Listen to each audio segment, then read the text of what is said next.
Dr. Haji MS Kaban SEMSI tidak hanya sebagai pernah menjabat ataupun punya pengalaman sebagai Menteri Kehutanan, beliau juga pernah menjabat sebagai anggota DPR RI ketika itu.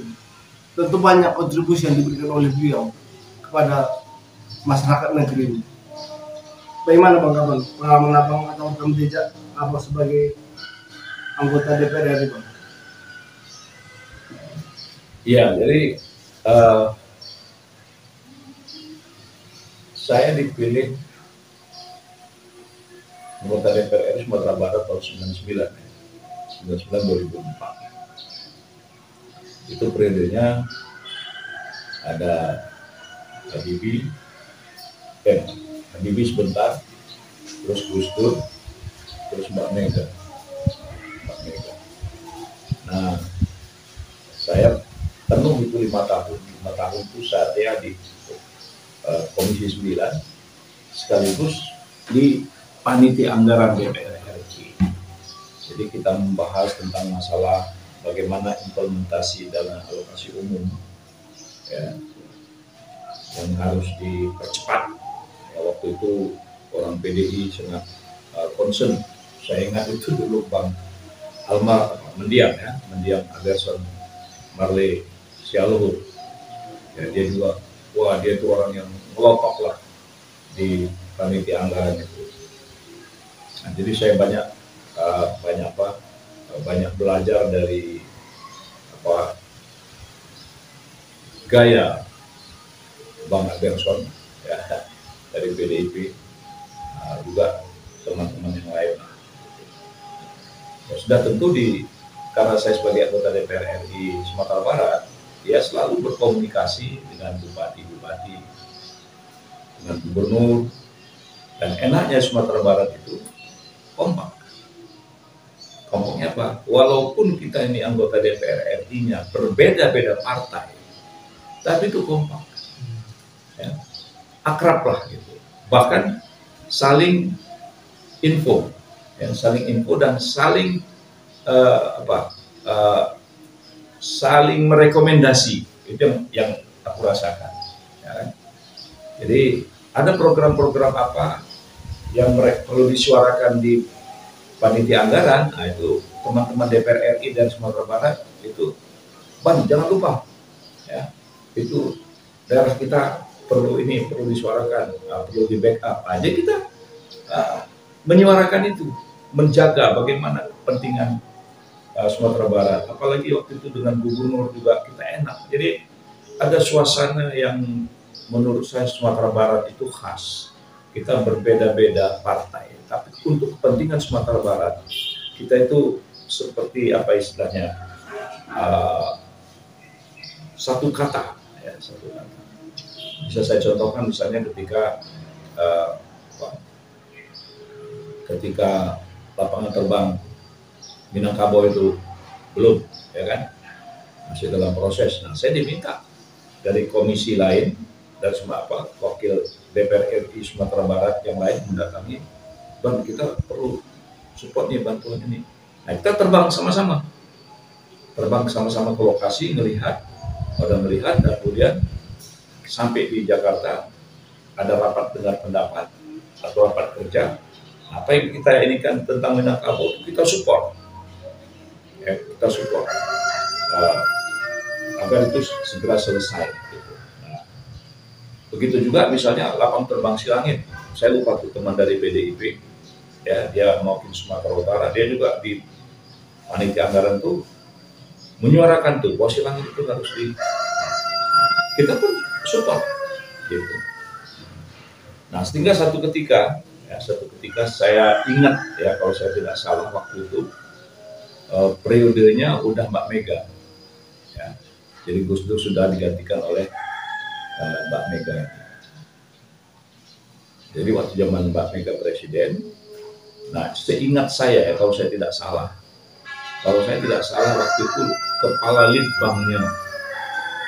Litbang PUPR itu Menteri PUPR yang sekarang, Pak Masuki kalau nggak salah ya. Ini bisa, kalau salah saya minta maaf karena rambut dah putih jadi apa kadang-kadang tak lupa juga. Tapi kalau saya tidak salah waktu itu adalah kepala Litbangnya itu, Litbang PUPR itu adalah Basuki yang sekarang jadi menteri. Nah, itu ada semacam obrolan usulan bahwa di Sumatera Barat itu untuk mencegah kemacetan, ya, mencegah kemacetan dan resiko karena lalu lintas Sumatera Barat Riau itu makin ramai, ya, jadi untuk mencegah kemacetan, stagnan pengangkutan barang dan jasa di sana, maka ada pemikiran untuk mensurvei membuat jembatan layang. Nah, jadi itu disampaikan. Nah, waktu itu saya mendengar itu, ya, disampaikan oleh Pak Basuki waktu itu di panitia anggaran. Nah, karena saya dari Sumatera Barat, itu langsung setuju meminta kepada ketua panitia anggaran, kalau nggak salah waktu itu dari Golkar kalau nggak salah itu udah meninggal. Ulang saya sebagai mewakili Sumatera Barat minta supaya program ini disetujui. Waktu kalau ya seingat saya kalau nggak salah waktu itu untuk risetnya itu 1 miliar, kalau nggak salah ya, angkanya sekitar 1 miliar itu. Diriset lah selama 1 tahun. Selama 1 tahun riset, dan kemudian hasil riset dilaporkan bahwa itu mungkin dikerjakan. Jadi bisa dibuat jembatan layang Kelok 9 itu, dan waktu itu tidak ada bantuan luar negeri. Tidak ada bantuan luar negeri, seingat saya tidak ada bantuan luar negeri. Kemudian itu dikerjakan oleh putra-putri Indonesia. Jadi betul-betul itu dilaksanakan oleh anak-anak Indonesia. Nah, itu dengan Litbang tuh.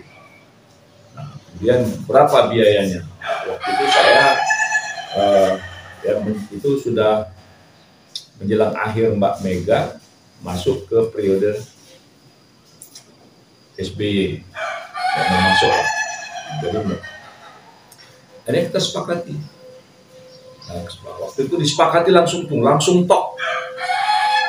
Nah, langsung disepakati untuk Kelok 9 itu waktu itu sekitar 278 miliar, langsung setuju tuh. Begitu diketok disetujui, ada yang ini nelpon, kapan ada titipan nggak? Kalau nggak ada titip bangun aja itu bagus banget. Karena ya awal kan kita mungkin mungkin satu saat jalan sama cucu, ini waktu kakek dulu jadi anggota DPR Sumatera Barat. Nah, ini adalah salah satu yang dulu diperjuangkan. Nah, gitulah kira-kira. Nah, dan itu kemudian zaman SBY ini dipercepat dan diresmikan dengan SBY. Jadi sebenarnya Kelok 9 itu sudah diapakan sejak zaman Mbak Mega. Terus kita wakil-wakil dari Sumatera Barat terus mempush itu, kemudian dikerjakan oleh PU dengan bagus. Kita lihat hasilnya sekarang. Jadi ya itulah kepuasan. Rasanya gimana bisa mengerjakan seperti itu, kontribusi bagaimana perasaan apa? Jadi saya merasa bahwa begitu itu disetujui dan kemudian itu bisa dibangun dan sekarang orang lalu lalang dan kita lewat di situ, jadi rasanya ya Allah, alhamdulillah banget dan merasa bersyukur. Ya kalau dalam bahasa manusia merasa bangga karena anak-anak Indonesia, arsitek-arsitek Indonesia, ahli sipil Indonesia, ahli bangun jalan Indonesia bisa membangun jalan Kelok 9 dengan jembatan layang seperti itu. Saya kira orang semua berdecak kagum lah. Ya, buktinya orang tiap hari di situ berjam-jam bisa menikmatinya gitu kan. Nah, jadi paling tidak itu kalau dikembangkan lagi oleh pemerintah Sumatera Barat, ya. Jadi kerjasama pemerintah Sumatera Barat dengan Riau, ya, wah itu bisa ditata lagi tuh menjadi daerah wisata yang unik, ya. Jadi daerah wisata yang unik itu, ya. Jadi apa istilahnya? Jadi ikonnya itu adalah jembatan Kelok 9, jembatan layang itu.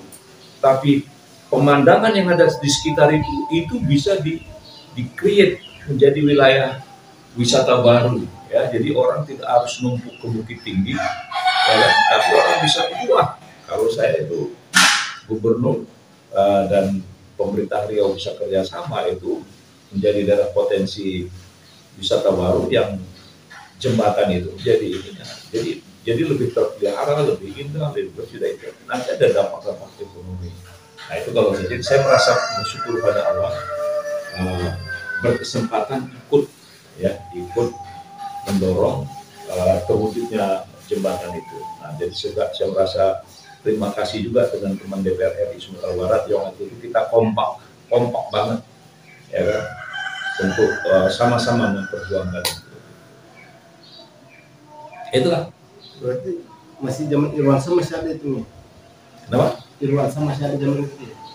Ya sekarang pernah gubernur Sumbar. Ada di situ dia. Masih ada.